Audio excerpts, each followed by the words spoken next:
All right, did you pin my screen? Yes, sir. Perfect. Good morning, everyone. Good morning. Good morning. Welcome to session 4. I'm Bryan Post, and I am excited to have you guys here. It has been, I hope you've had an amazing week.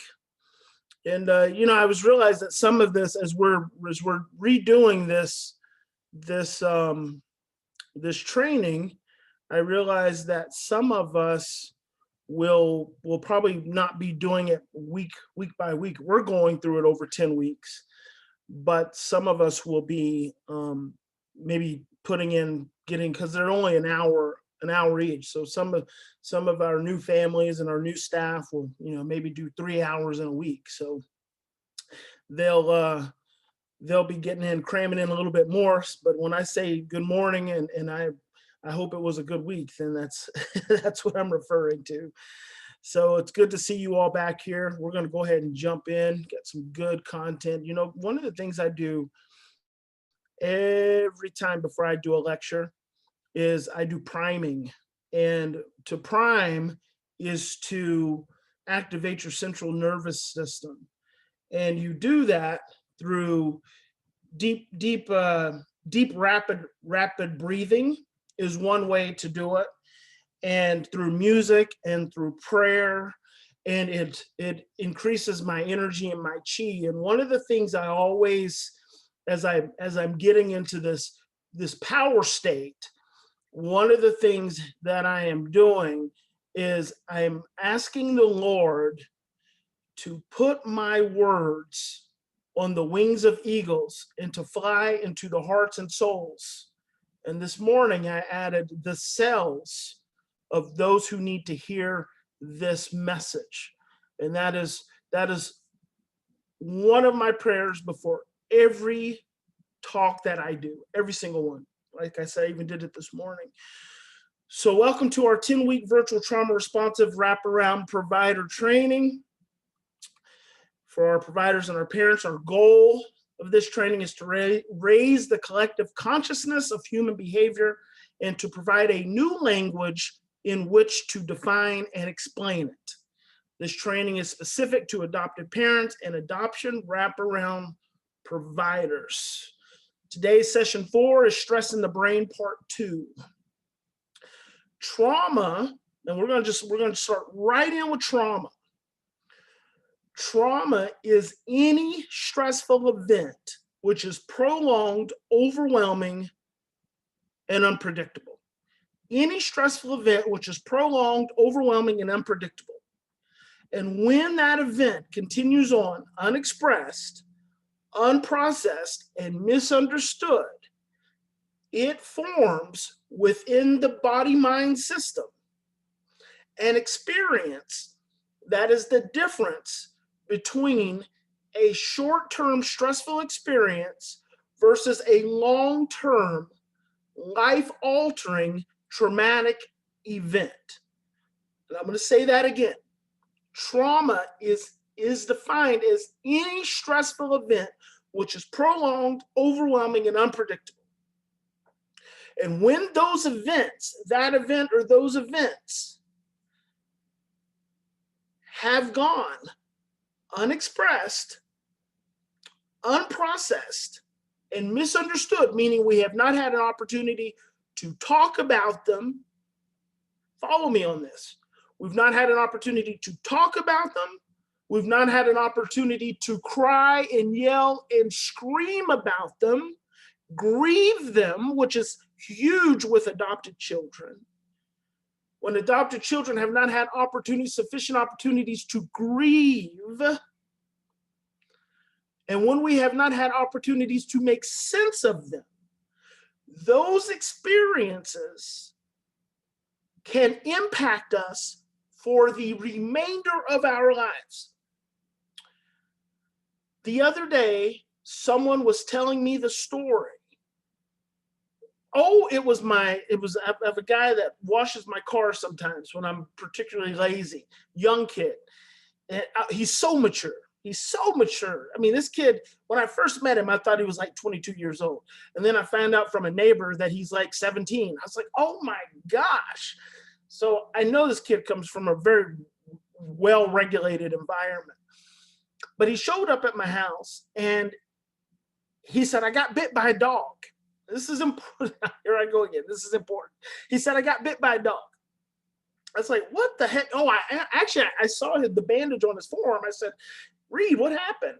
He said, I got bit by a dog. I was over washing, and this was just that day. He said, I was over washing a neighbor's car, and the dog just came up and bit me. And I was like, oh my gosh, are you serious? And he's like, yeah. I said, man, he's like, yeah, I said, did you see it coming? He said, no. He said, at first it just hit me in the back.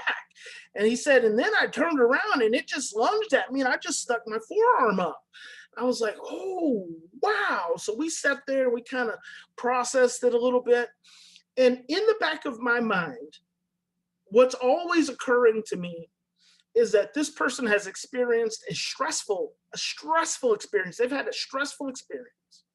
And now they are expressing and they are processing. And so I am one relationship. And I bet you he has told that story at this point probably 30 times. Because that's what the brain does.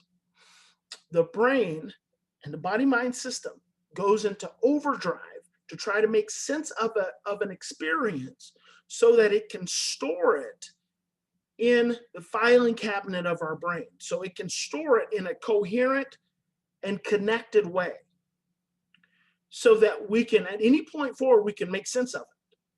And so we tell the story over and over and over, and we've all done this. We've had something stressful happen, we tell the story, we tell the story, we tell the story, we tell the story, because we're trying to make sense of the story. We're trying to make sense of the emotional experience, and that it's an energetic process. So by telling the story, we're processing, the emotions are processing, the thoughts are processing, what we saw is processing, what was happening in our sensory system is processing, the temperature we were experiencing is all processing, and it's all processing this fragmented energy, trying to pull it together into this one coherent and connected memory so that it can then store that memory in the base of our brain, in our brainstem. And when it does that effectively, number one, when he sees a dog, he may experience a little anxiety because the body has that automatic reactive, amygdala-driven, fear-based driven radar system. He may experience some anxiety, but he will immediately have a resonant thought that says, oh, you got bit by a dog, but it's not that dog.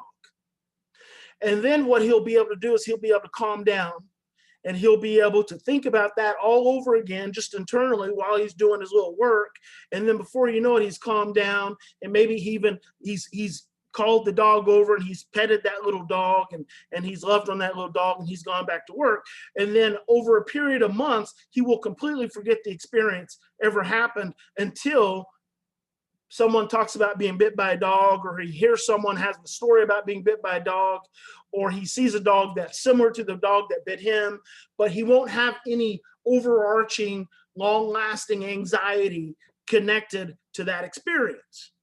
That's the difference in being able to express, process, and understand a stressful experience.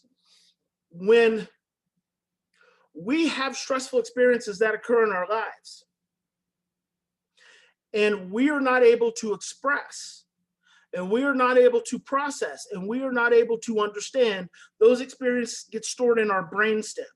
When they get stored in our brainstem, all it takes is one stressful experience with a sensory pathways activated to cause that memory to get stirred up. It just takes one. It just takes one little sensory experience to cause that memory to get stirred up. So when we have not been able to, and when I say trauma is any stressful experience that is prolonged, overwhelming, or unpredictable, any stressful experience. And when we don't have an opportunity to express and process and understand, we carry it with us. And it's constantly being activated, and that is the essence of post-traumatic stress disorder. Adoption is a traumatic experience. Adoption is a traumatic experience. Now, not all of you have had experience with adoption. Some of you, as parents, new adoptive parents, haven't had any experience with adoption. Many of you wrap providers, care coordinators, you haven't had experience with adoption. But now you have experience with adoption. But the problem is we tend to not understand the root of trauma associated with adoption. It is not the act of adoption, the process that leads the child up to the place of needing to be adopted is trauma. And it is oftentimes prolonged. It is oftentimes overwhelming, and it can oftentimes be unpredictable, especially when you think about being a young child and being specific to myself. And let me tell you how this works. I was adopted after I was in foster care in a couple of different foster homes, and then I was adopted. I was younger than 3 months old. And then I was in this consistent, stable home. And I've already shared with you guys that my biological mother enjoyed being pregnant. She loved being pregnant. She took care of me, and I know she did for those first 7 months. And then she shut off and had to act as though I wasn't there anymore. And then, I was placed for adoption, placed in foster care, and eventually adopted. That experience, I'm going to tell you, I want to be really authentic and vulnerable with you guys. That experience that I have no real words for. See, that's called a pre-verbal experience. That experience, my experience, impacts me to this day. In fact, just yesterday morning, I had a personal coaching session for myself because I was struggling emotionally with the challenges of our organization. But more than that, because I've been struggling over the last 3 months, and it's not about the organization specifically, it's not about our staff or our parents or anything like that.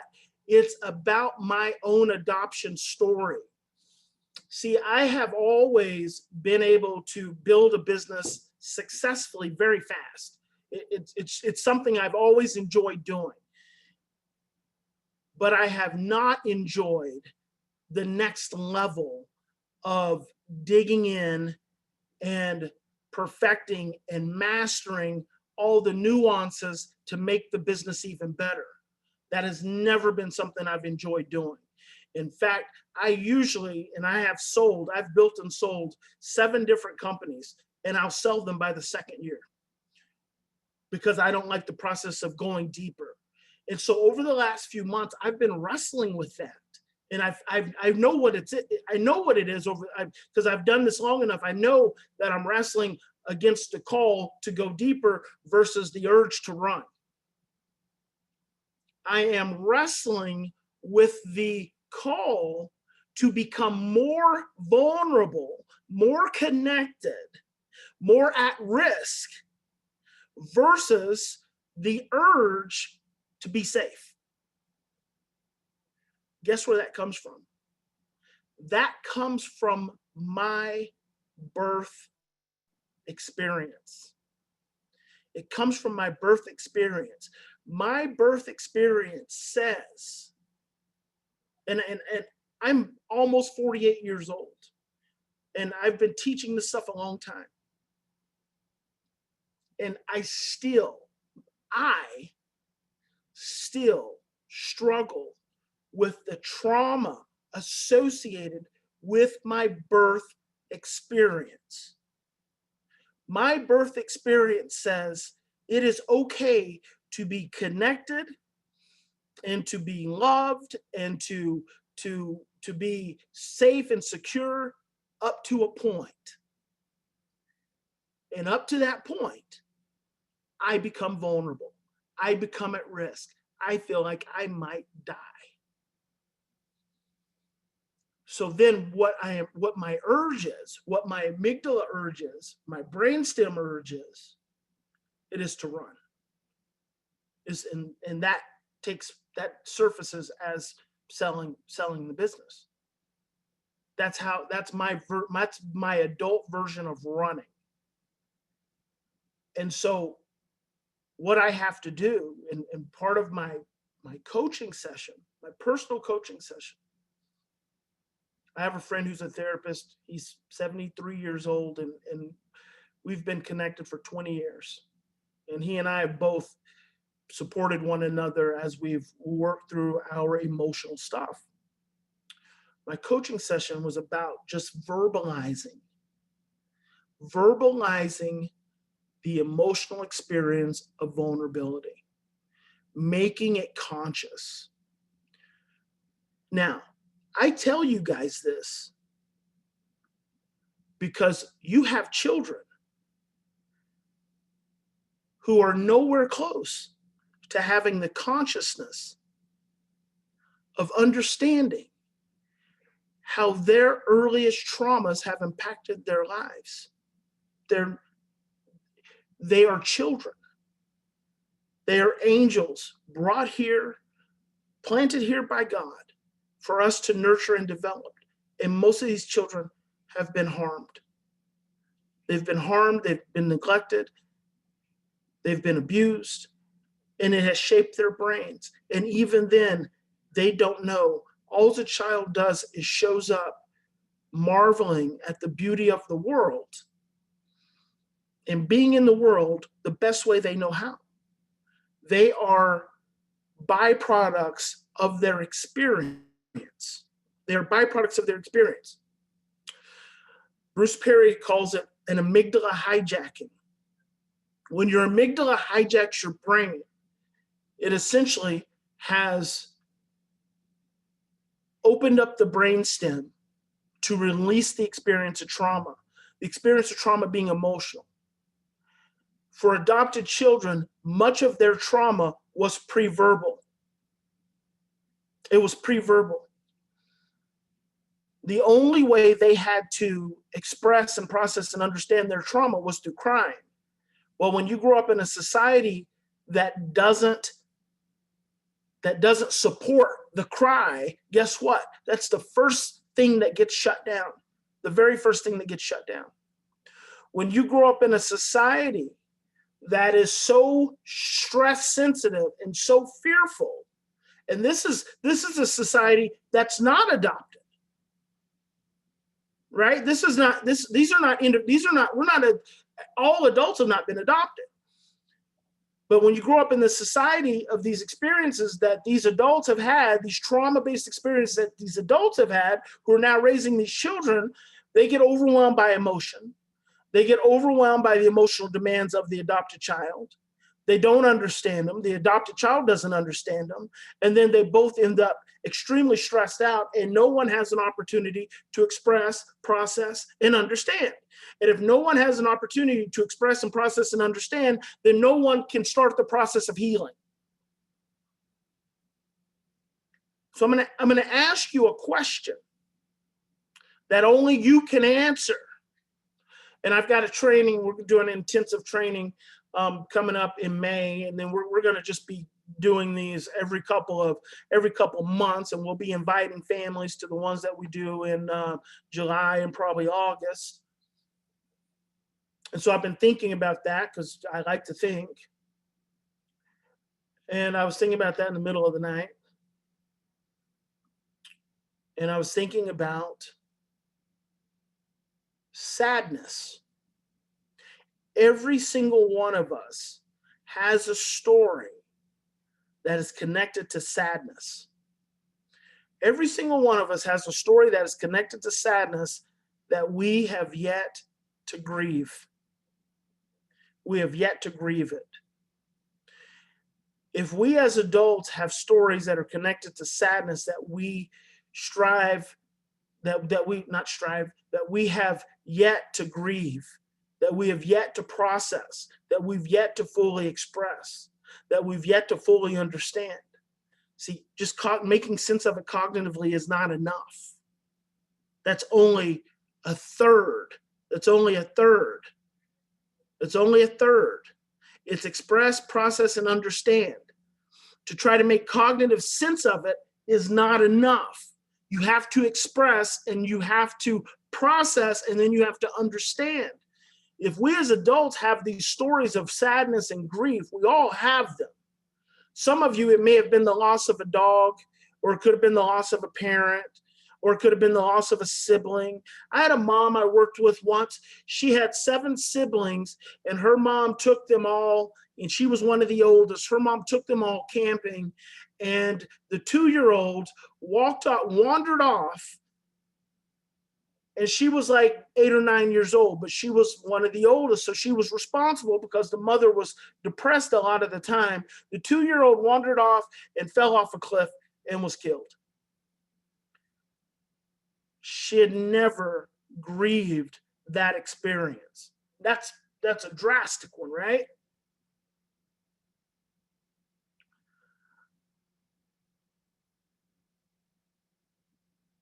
I've had so many experiences of sadness, so many experiences around grief. There have been, from the time you've been alive, there have been millions. Any one of them you can go and grab. The question is whether you have the courage to do it. So I'm going to ask you this. As adoptive parents, this is for our adoptive parents. Have you sat down with your child and grieved their adoption process? Have you grieved your child's adoption process? Have you grieved the path your child had to go through to arrive into your loving arms and your loving home? Have you done that? Or have what you've done is just made cognitive sense of it or been aware of it? Because that's what we typically do. So I'm asking you on a whole nother level of accountability. Have you grieved it? And when I say have you grieved it, I'm saying have you sat down and said to your child, this is your story. And as you shared their story, allowed your heart to open so you could feel the sadness, not their sadness, but the sadness that you feel as an empathetic response to the suffering of not just another human being, but to the suffering of your child who went through a process to arrive to you. Your child had to suffer in order to arrive into your home. Do you realize that? Do you realize that God orchestrated a magnificent journey for your child that you are struggling with right now? God orchestrated a magnificent journey for your child to travel through to arrive at your doorstep. Do you realize that your child had to suffer to arrive to your home? They had to suffer to get to you. Not only was it orchestrated for them to want to get to you, it was orchestrated for you to want them to come to you. That's how you take responsibility for their pain and their suffering. See, we have many times we have talked about, well, I'm not to blame. I'm not to blame. I didn't do this. I didn't abuse my child. I didn't neglect. Why are they taking it out on me? That's just speaking from a place of protection. That's just speaking to a place of victimhood. There's no power in that. You're feeling helpless and powerless. You're feeling like a helpless child. When you start talking about you're not to blame or you didn't do this, you're feeling helpless. You're being victimized by your child. What if you stopped all of that weak talk and you said, I wanted this child in my life. I attracted this child into my life. My child wanted to be in my life. Therefore, my child took a journey of suffering, and that journey starts at conception. At conception, took a journey of suffering to come into my loving arms. Therefore, I have a responsibility to share in the grief of the experience that they've had to get here to me. Now think about that for a moment. See, here's what we want to do different in our wraparound program. It's not even different. We want to be at a whole nother level of consciousness. The level of consciousness says that we want to take responsibility. That yes, we have been struggling and we have struggled. You have struggled to get here. You have struggled you had to go through what you had to go through to get here. I am thankful to God that I have gone through everything I've gone through to get here. I am so blessed by my pain. I am so blessed by my pain. I was speaking to one of my clinical directors, Elizabeth, yesterday, and I said to her, I love my emotional experience so much. I do not always like it. I do not. This physical emotional experience right here in this moment of sadness is not comfortable. There's no comfort in this. It feels pressure. It feels like pressure. And it comes up from my heart. And it flows through my brain. There's no comfort in that. But I have come to love it. I've come to love it because it is me and it is my story. And I am thankful to God for everything I have gone through to get to this moment. To get to this moment, to be here in this moment with you so that we can have a meaningful impact on your family and your relationship with your child. So I go back and I ask you if trauma is any stressful event which has not been expressed, processed, and understood, it's any stressful event that is prolonged, overwhelming, or unpredictable, which we now are defining adoption as trauma, because it's the experiences that lead up to the adoption that is traumatic. You have children in your lives who suffer from post-traumatic stress disorder across the board.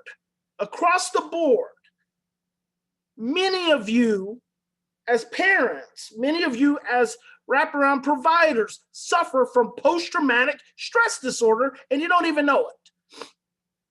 You don't even know it. And if an adoption, and we're going to stay with adoption, because this is a call. Here's what I'm going to ask my wraparound providers to do.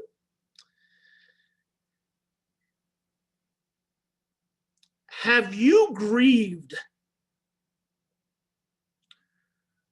Have you grieved the suffering of this child? Have you grieved the suffering that this child has gone through to arrive in your life? And that's for my wrap providers.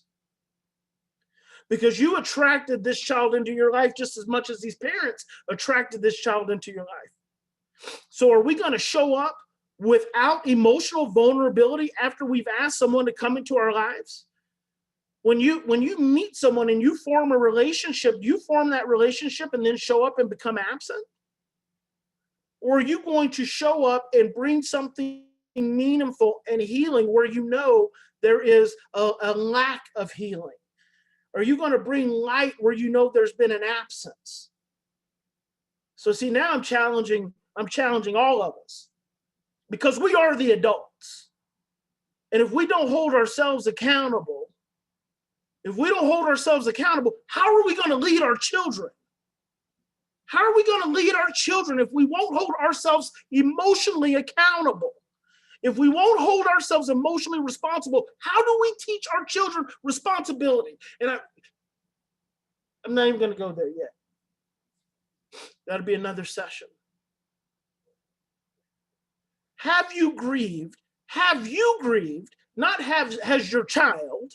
Have you grieved the suffering that your child went through to get into your home, to come into your home? Have you grieved the suffering this child has gone through to show up in this relationship that you are currently involved in?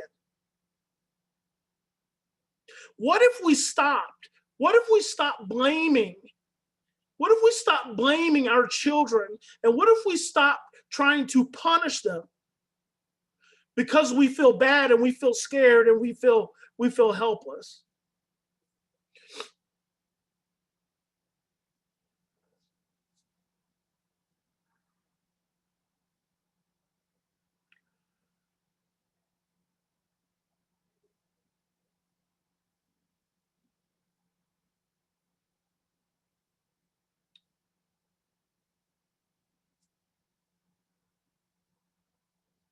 And what if we just started loving them, celebrating them,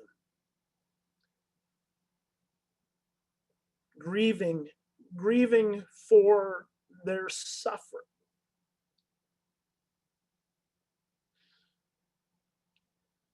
Grieving for their suffering, because their suffering allowed us to feel a wound of neediness. Their suffering has allowed us to feel a wound of wanting to be enough. Their suffering has allowed us to feel a wound of being significant. We have to ask the question, why did you choose to adopt? The same way for RAP providers, why did you choose to work in this field? Why did you choose to work in this field? What if we started celebrating our children because they are the catalyst that makes this work possible? That the pain and suffering they've gone through makes this work that we do possible, makes our life possible, makes it possible for us to have a family. See, my mother and father could not conceive. Some of our adopted families already had children and decided to adopt. My mother and father couldn't conceive. So my sister and I, we had to go through suffering to arrive into their arms, to give them the hope of being parents, to creating a family. My mom and dad suffered greatly to be the parents to bring us into their home. They had to go through suffering. They had to suffer. Now think about this. This is so important. I'm going to some next levels here.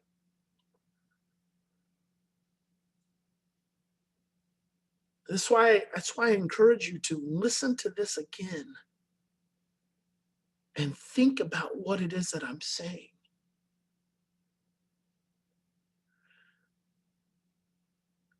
Our parents, your parents, yours and mine, our parents, they had to go through suffering to become the parents that they are or that they were to make our lives possible. They had to suffer. There's all this suffering that has occurred in all of these generational patterns and all these energetic patterns and all these vibrational patterns that bring us together. And then when we get together, we start fighting with one another and start creating more suffering. We start creating more suffering. And the first key to changing that suffering is to realize that you have the ability to bring about the beginning of healing, and it can start by just grieving. If you need to grieve your suffering, do that. And sometimes it is essential, because it's almost impossible. You can't do for someone else what you can't do for yourself. This is why we do the intensive camps that we do. This is why this is a training for wraparound parents and providers, because the expectation is not it's the providers and then the parents and that there's some separation. No, the expectation, the reality, not even the expectation, because expectation is the opposite of genius. The reality is that we are all one. We are all one. We are all connected. It doesn't matter what my title is. It doesn't matter what my years. It doesn't matter what my years of study have been. It doesn't even matter what my years of suffering have been. We are all just connected individuals, and we have all suffered. And you have to be willing to face the discomfort of expressing, processing, and understanding your own suffering, so that you can create a door, so that you can create an invitation, a pathway to invite your child into healing, into the expressing and the processing and understanding of their suffering. That's the key. The key is to lead the suffering, lead the grieving, lead the grieving. Don't lead the punishment. Don't lead the consequences. Don't lead the trek to the psychiatrist's office for more medication. Lead the grieving. Lead the acknowledgement of suffering. Lead the way of love. Lead towards love. Lead towards kindness. Lead towards patience. Lead towards understanding. Lead towards acceptance. Lead towards the honoring of your own experience. You deserve to have your own experience separate from anyone else. In a moment of feeling stressed, you deserve to be able to reflect on yourself, your own stress, your own anxiety, your own sadness, your own grief, your own anger.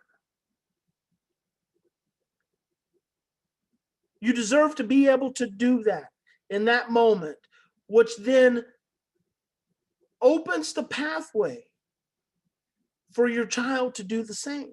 We are so busy fighting that we are not loving. We are so busy fighting because we are so scared that we are not loving.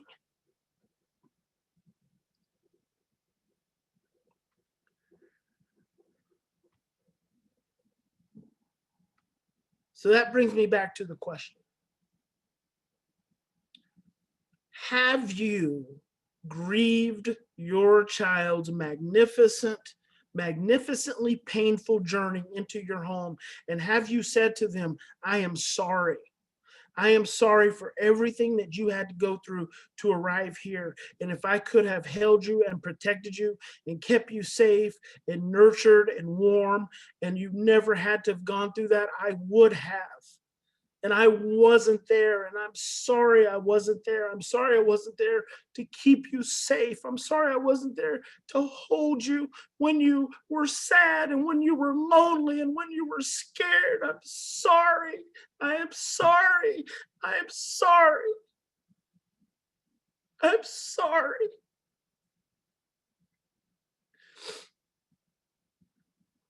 Have you said that? Have you said that? Because if you haven't said that,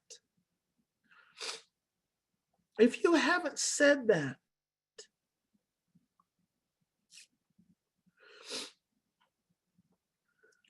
keep going back and forth. I think I'm going to move forward, and then I come back. And if I'm going to talk, I just want to talk directly to you. If you haven't said that, there's nowhere else to go. I'm going to say that again. If you have not, if you have not grieved for your child's pain, knowing that sometimes the absence of grieving for your own pain prevents you from grieving for theirs, that's the work you have to do. Because if you have not grieved for their pain as a first step, there is nowhere else to go. There's nowhere else to go. That's the beginning.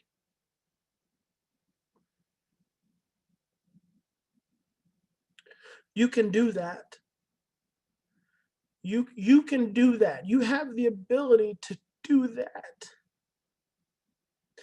And it doesn't mean we don't get frustrated. It doesn't mean we don't get angry. It doesn't mean that we don't get upset.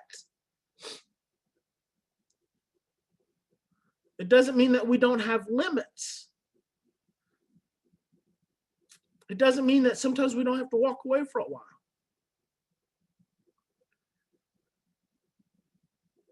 It just means you have to start the healing process with the grieving process. The healing process starts with the grieving process. You have to decide where you're at in the grieving. I can't decide that for you. Now, if I come into your home and I see you and I talk to you and I feel you, I can tell you pretty clearly. But you have to start that process. And so here's what I want to do. Here's an exercise. So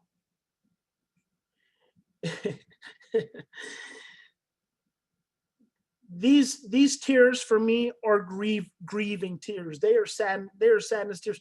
These tears all come from my earliest loss. They're coming from my earliest loss 48 years later. They're not coming from any current events. These come from my earliest losses and sadnesses, and they just come up and they come up and they come out. And I feel so much better. I feel so much more empowered, and I feel so much more peaceful because I'm taking some time to just love myself. I need to blow my nose.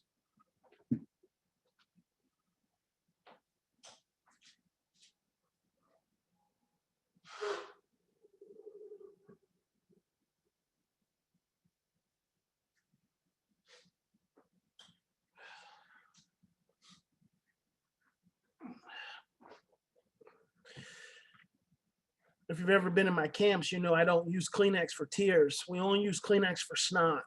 We only use Kleenex for snot. Let the tears come out. It's stress. The tears have the same chemical makeup as stress. So you let the tears come out. Here's what I want to do. Here's the challenge. It's a challenging homework assignment. Yes, we are. Hey, Pauline, can you mute yourself? I think I can. There you go. Thank you. Here's the challenge. I'm going to make it twofold. I'm going to make it twofold challenge. Ooh, no, I'm going to make it a threefold challenge. Whew.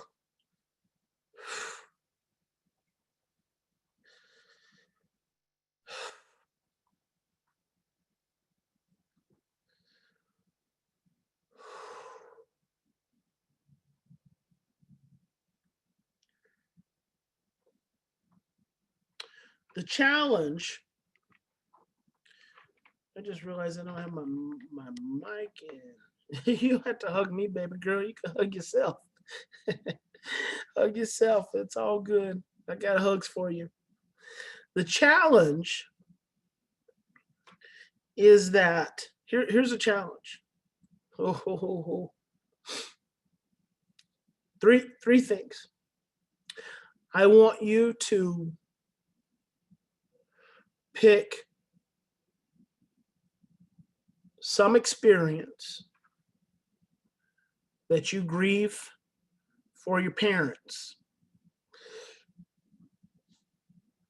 For your parents, I want you to pick one experience that you grieve for yourself. And then I want you to grieve the experience of your child's journey of suffering to arrive to you. 3 things.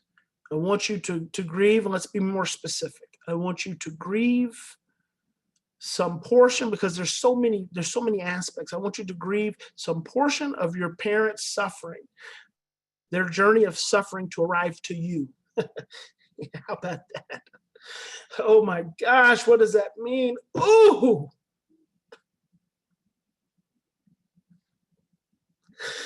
Oh.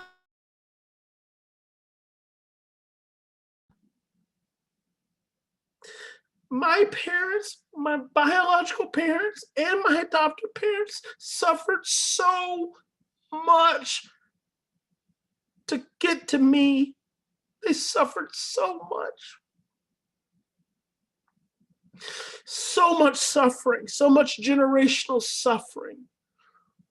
How oftentimes do we become so walled off because our parents hurt us, or they did bad things to us, or they abandoned us, or they neglected us, or they rejected us? When you get walled off because of what they did to you, you are only walling off yourself. You are creating a prison for yourself, because when you wall off, you're the one who's on the inside, nobody else.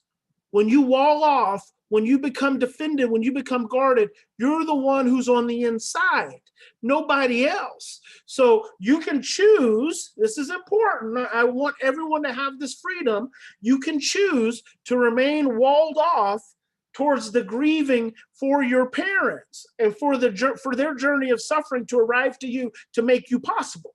Because they made you possible. Without them, you would not be possible. With all the negativity that they brought into your life, may have just brought love into your life, whatever it is, they suffered, and you can choose to be walled off. But here's what I want you to understand, is that you can't ask your child to not be walled off because of their pain and suffering. Right? You can't not be vulnerable and then ask your child to be vulnerable.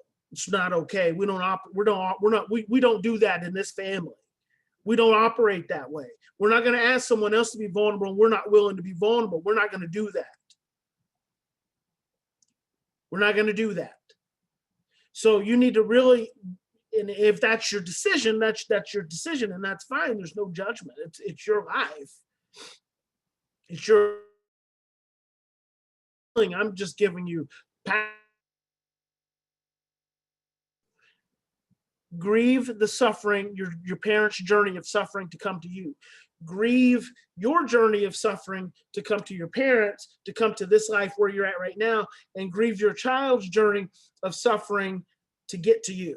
So that's the intersection. That's the intersection. We got 3. That's a big assignment, right? Oh, that's heavy. That's heavy. Heavy. But you can't go anywhere if you can't do that. And when I say that, here's what I want you to hear me say. You don't need to think about anything else. Just stay right there. Because trying to get somewhere else without doing the hard stuff, it's never going to happen. It's never going to happen. It's never going to happen. You got to do the hard work. You got to do the hard work to get to the outcome that you're wanting to get to. That's the process that dictates the outcome. The process that dictates the outcome. That's the hard work.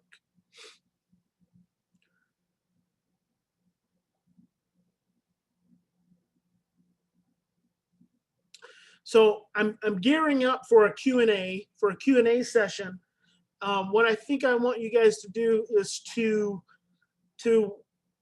keep your notes, keep your questions, and then probably not this next session, but the session after, it may just be a Q&A session.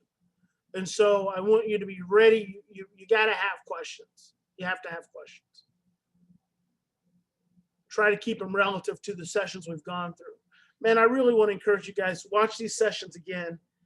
Watch them 2-3 times. If I'm listening to myself, if I'm watching myself twice, if I lecture for an hour right here and then I review this for 2 hours, I'm putting 3 hours into myself for you. I'm not doing this for myself. I'm doing this for you. I want to be as clear and as honest and as helpful and as insightful and as wise as I possibly can be for you. So I have to hold myself to task. So I have to do the work. To do this one session, I have to prepare at least 4 or 5 hours. 4 or 5 hours to do this 1 hour session. I thought about that a couple of weeks ago. I was like, golly, I'm really having to really invest in this. So I want you to invest. I want you to equally invest into your children, into your family, and I want you to equally invest into the families that you are serving.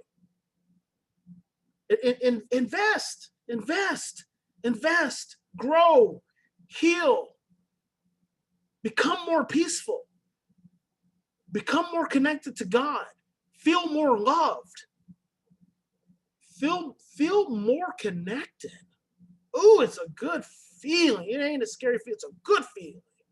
God bless you. Thank you for joining me. Session 4. See you next week. Session 5. Yeah, that's the big 3 assignment. See if you can do it. Talk to you guys next time.